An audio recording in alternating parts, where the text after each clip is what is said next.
Hello again, this is Dave Anderson once more. I want to introduce you to part of my family. This is my Lulu. This is my baby girl. This is part of what keeps me healthy, happy, and sane. Again, I promised to keep this short. I went long yesterday. I would apologize, which would imply that I feel bad, but I don't really feel that bad. If you didn't watch the whole thing, you didn't watch the whole thing. That's fine. One of the things in the straight incorporated survivor community that comes up a lot is straight incorporated cult.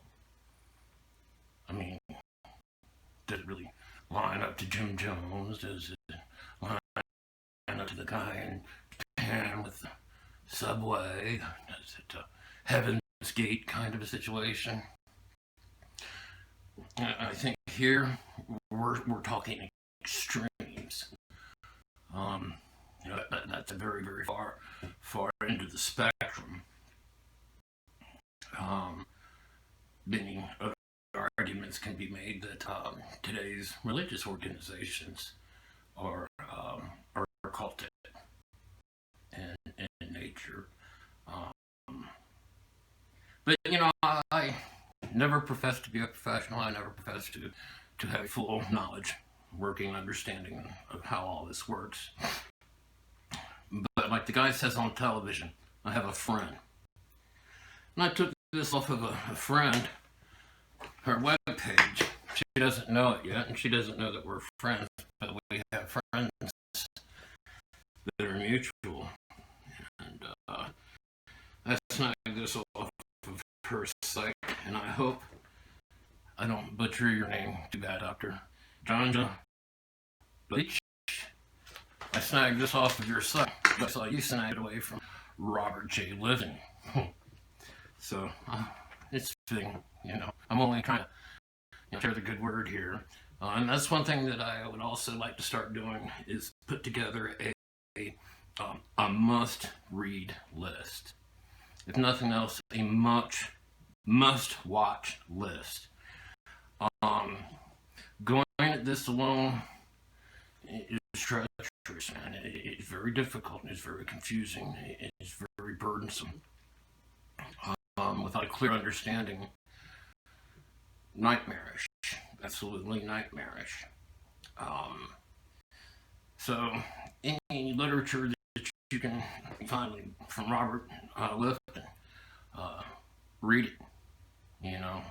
You can find it on the internet. You can get a text reader and have it read to you. Also look into Margaret Singer, for example. These people explained what was being done to us before I was born. So it's phenomenal. And what this paper covers, and I'll have it down in the description below, is basically a criteria for what a cult is. You can read along with me. I'm going to brief through it, and then I'm going to add my commentary. Because one thing Straight Incorporated did not expect 40 years ago, they didn't expect an internet.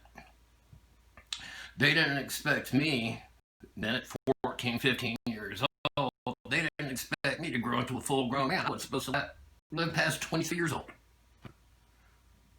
They didn't expect me to have my opinion, and I'm going to give it.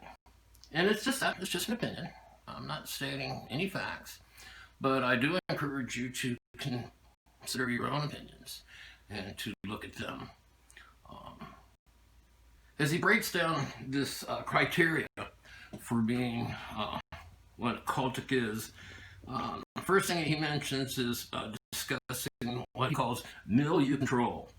What milieu, and I think is French. I think it means roughly the group of people that your surroundings, your peers, that setting, And what it goes on to say, that the group controls all communication and information, which includes the individual's communication with himself. This sets up what Lifton calls an apersonal closure, meaning that the person no longer has to carry on any inner struggle about what is true or real. Essentially, this prevents the person from being spending too much damn time on, doubts. Because doubts create questions. And you don't want to ask questions. If you ask questions, you want to keep them to yourself, which really doesn't accomplish anything. Any straight survivor, I think, will tell you the group control was everything. It meant everything. The building meant everything. It's like, these are powerful, powerful words, The group, the building, the staff. These are like institutions in our mind, or at least in my mind, is like, you don't go against the building. You don't go against the staff. You certainly don't go against the group. That's a foolish, foolish mistake. He goes on to talk about what he calls mystical manipulation. There is a claim of authority, divine, supernatural, or otherwise, which allows for the rationale that the end justifies the means, since the end is directed by a higher purpose. Yes, these druggies are dying here. They need help. These children are wayward. They're going down the deep end. This is for a higher purpose, a greater good. Save the American child. In fact, let's destroy the village so we can save that one child. It happened. It happened. Certain experiences are orchestrated to make it seem as though they occur spontaneously. The person is required to subordinate herself or himself to the group or cause, and stops all questioning and question anybody who questions a higher purpose, like getting a drug clean. Self-expression and an independent action wither away. Whatever personality was there just slowly began to crumble. That's a strong word, subordinate. You take a 14, 15, 16-year-old child and you force them to subordinate themselves. And, for God's sakes, these children's minds haven't even split into separate hemispheres yet. It's just one congealed mess. And then you go in there and, you put in all this mojo and you start seeing other people do things. But at the same time, you want to be a part of it because that's bred into our nature as humans, is to be a part of rather than apart from. So we're, running into trouble here. He talks about a demand for purity. The system puts forth a black and white worldview with the leader as the ultimate moral arbitrator. Now, just that one sentence could go for hours. Pardon me. Different times during Straight Incorporated's lifetime, there were separate, different leaders, if you will. These were the charismatics, the ones that pulled in the crowds, wowed the cameras, dazzled the parents, and baffled the news. And in my case, it was Helen Peterman. Helen Peterman was just an older lady, but she had a way about her, with her big old bouffant hairdo, coming out in open meetings asking all the girls who played hide the weenie. She would just, How many people, she would play 20 questions. That's what she would do. She would ask a series of 20 questions, and then in the open meeting, by a show of hands, you would answer her questions. She was a razzler dazzler. I don't think she ever completed high school. From what I recall, her daughter was simply a seedling. She was in a program that preceded the seed. So that's probably where her extent of training came from. But Helen, and other people, like Miller, Newton, these folks were, the moral arbitrators. Their word was, that's it, This creates a world of guilt and shame where punishment and humiliation are expected. Punishment, humiliation, expected. Because it's going to happen. This brings about such a tremendous sense of dread day in and day out. You got to go to the building. You got to go to the group. You got to see the staff. And there's always this fear, punishment, and humiliation because it's expected. It also sets up an environment of spying and reporting on one another. Oh, come on now. That didn't happen straight. We were petrified of each other. As a male, you smile at a girl that wasn't in the program. Oh, God. It'd be worse if she was in the program. You smile at a girl. Somebody else sees that. They go and dine me out to a staff member or to a fifth phaser or to somebody else. You're in the world of shit. That girl has to get stood up when you get home or back to the group from school. You get back to the building and you get in the group. It's coming. It's coming.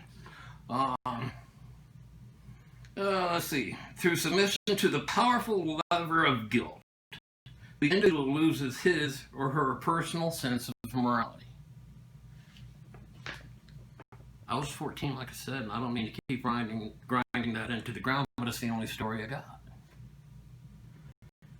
I hadn't developed what we, as an adult, maybe, close to 60,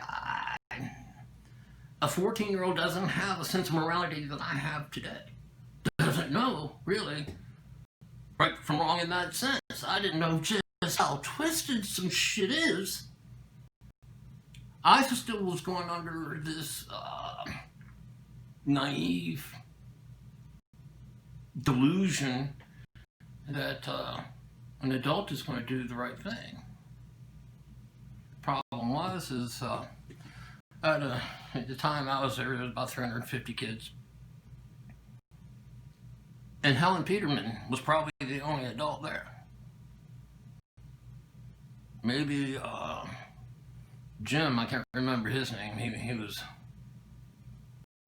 didn't even have anything to do with us. He was still up there. But anyway, I digress. My apologies. That'll happen a lot. The cult of confession. First one, then many acts of surrender. Straight Incorporated really was a journey of 1,000 surrenders.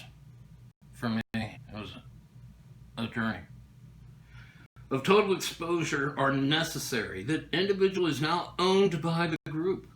The person no longer has a sense of balance between worth and humility, and there is a loss of boundaries between what is secret, known from the inner self, and what's known by the group. Man. That had to sink in a minute because, when, as I described a few minutes ago, the brain of a child isn't quite congealed yet. It ain't quite done. And then you start going in there and mucking around with it. The person no longer has a sense of balance between his own worth and humility. And there's a loss of boundaries between what is secret and what people know. But goddamn, the first and most important rule in that place was honesty.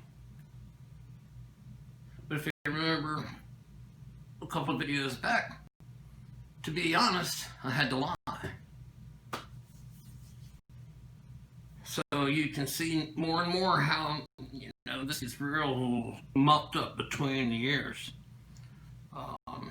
Because, like I said, I told the group anything they wanted to hear. Absolutely. Because if I denied it, I was called a liar. Alright, well, I'll lie. Alright, much better. Carry on. Makes no sense. There's a sacred science. The group's doctrine is seen as the ultimate truth.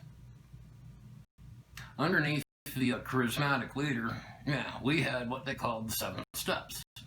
These 7 steps were bastardized from Alcoholics Anonymous 12 steps, which is a whole other can of worms. But let's just focus on, it had this ability to take what was 12 and make it 7. And rather than change it to 12, along came a dude, his name was Dr. George Ross. And he had this rational self-training gimmick. And that was supposed to have all the secret powers, And I don't know if a person outside of the experience can understand when you're 14 and you're being forced and taught and instructed and indoctrinated how to think like a 45-year-old rational adult. It's incredible, but this is absolutely correct. It's a sacred science, and when rational self-recovery came in, or rational Ralph, or whatever his name was, with Dr. Ross, this was taught only to 4th phasers and 5th phasers. Very, very hush-hush. Weren't even allowed to discuss about it. We have private meetings about it in the upstairs building, at part of the building at the Morgan building. And like it says here, questions and challenges are not allowed. Shut up and listen. That's what you need to do. What you know about it is on this right here. You know nothing. So you don't question it. It's in that young frame of mind, you're being hollered at and yelled at. Who thinks to question? You're scared to death. This reinforces personal closure. This inhibits individual thought.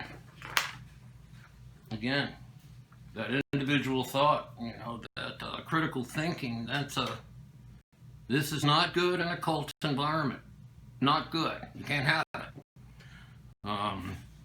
We talked yesterday, or I did, rather, about the songs. We did a lot of singing.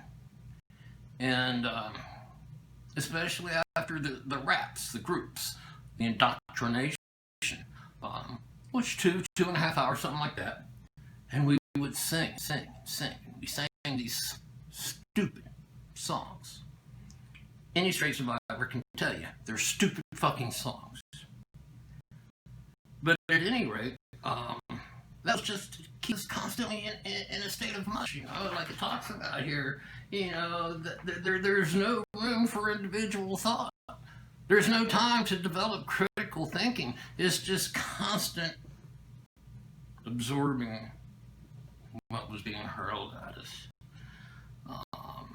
It says inhibits individual thought, creative self-expression, and personal development. No doubt. Think about that sentence. It shut down creative self-expression. It shut down any kind of personal development. 14, 15, 16, 17 years old, you go up to a girl, she doesn't want anything to do with you. She gives you a clear sign. She doesn't want anything to do with you. Guess what? You missed the sign. You didn't learn. You were busy doing an RSA, so you can think like a 45-year-old. As a guy, you were goofing around women, and that lasts for a period of time. some longer than others. This is pretty interesting here. Experience can be received only through the filter of the dogmatic belief system and the identity. Yep, that's true. Loading the language, there is, before I even get into this, the jargon, sitting in group, there were hand signals, we all had the hand signals, so everybody, could get somebody's attention, they can, and that wasn't even verbalized, that was just all in facial expressions, hand signals, and that kind of thing. It was constantly evolving, constantly changing. But there was a jargon that was internal and understood only by the group, and the parents and stuff like that. And constricting the language constricts the person. Capacities for thinking and feeling are significantly reduced. Again, it's the whole individual thought thing. Can't have it. Imagination is no longer part of the person's actual life experience. Dig this. The mind atrophies. Dies, becomes necrotic from lack of use. This is a time when a child's mind is supposed to be growing, expanding, but it's becoming necrotic right there, and it's obscene. Doctrine over person. Denial of self and any perception other than the group is required. Yep, absolutely. There is no longer such a thing as a personal reality or self separate from the group. The past societies and the individuals are altered to fit the needs of the doctrine. It was a horrible world, and we were doing horrible things, and Straight was providing a way for, parents to assure that they had safe children. Whatever. Thus, the individual is remolded. The cult personality emerges, and the person's sense of integrity is lost. On the one side of that sentence, it sounded like it was going to be a good thing, and that new personality is remolded and it emerges. But any sense of integrity, any sense of worth, anything of real value is destroyed. When I graduated from Straight Incorporated, back in the day we graduated, then they 7-stepped, and then they commenced, and whatever. I graduated. When I graduated, I had this sense I could change the world. I was heading off to Emory University. I was going to pre-med. I was going to do this, that, and the other. I thought I could change the world. In retrospect, and at the time, actually, I couldn't change a tire. I was going to pre-med. Somehow I was able to pull off honors English. I couldn't tell you what a dangling participle was in English 101 at Emory University. I didn't know how to conjugate a verb. I thought it sounded kind of dirty myself. But I was filled with such delusional thoughts about myself because this is what the group said I was going to do. Or I was going to die.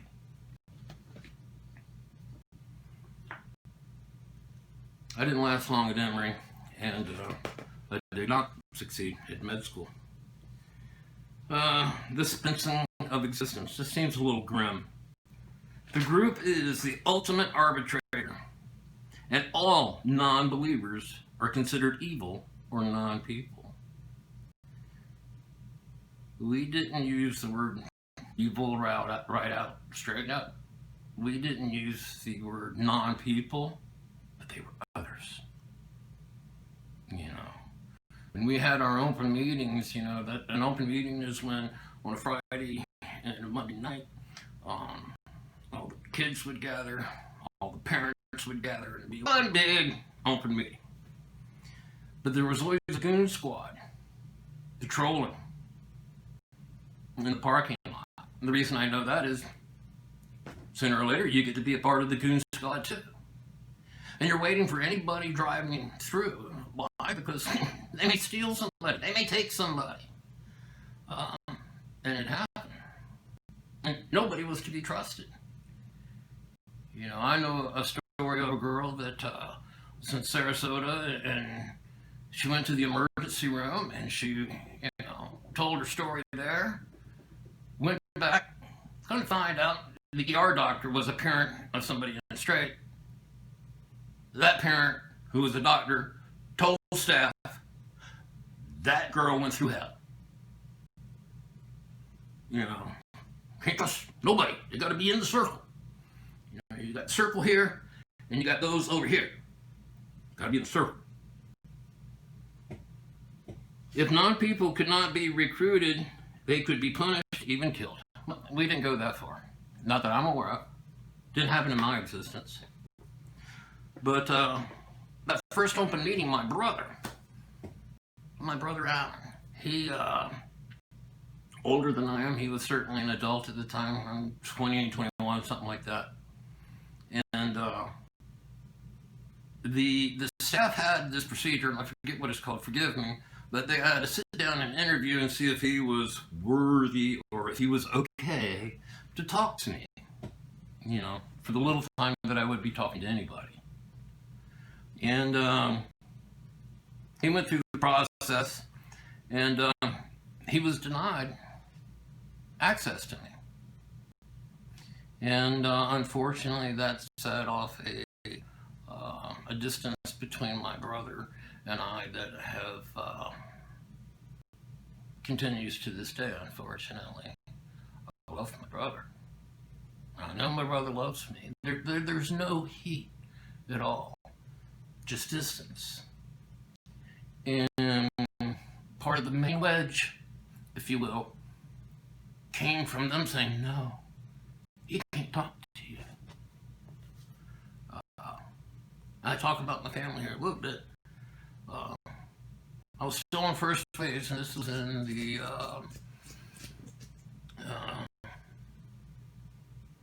Siler Optical Building in St. Petersburg. And the staff came and got me. My parents were in the room, and we all sat down, and they told me my grandfather had died. And, you know, I was crushed, you know, what the hell? And I was also informed that I wouldn't be attending the funeral.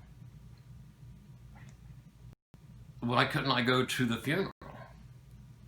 Well, it's in Savannah, and we're in St. Petersburg, and we're afraid that you may run. You're an elopement risk. They did that, but basically. I'll be 500 miles away from home. I'm 14 years old. What the hell am I going to do? Well, you're not going to the funeral. And I didn't.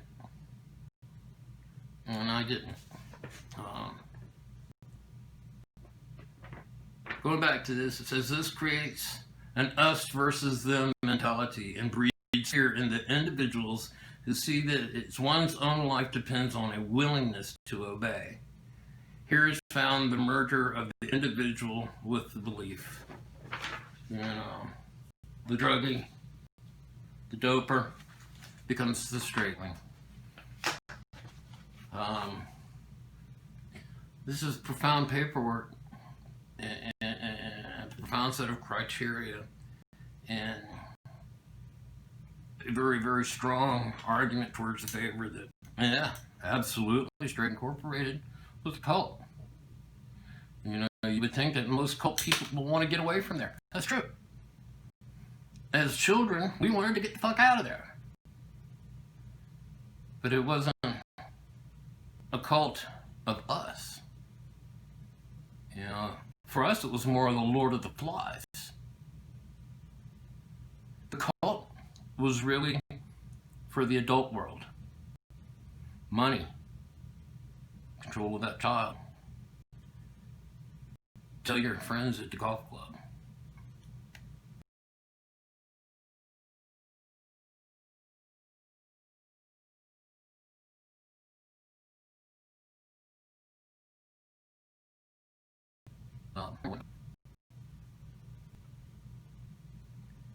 The whole shooting match was a cult, and those of us who survived the warehouses we caught the brunt of that cult, and they didn't give a damn about loving us or giving a shit about whether we were getting high or whatever. Once we were there, it didn't matter.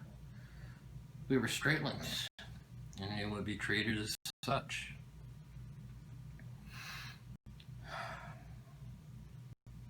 Let me know what you think. I don't know how it could be a cult. It doesn't fit all the pictures that we see, all the images that that society would have us understand as a cult.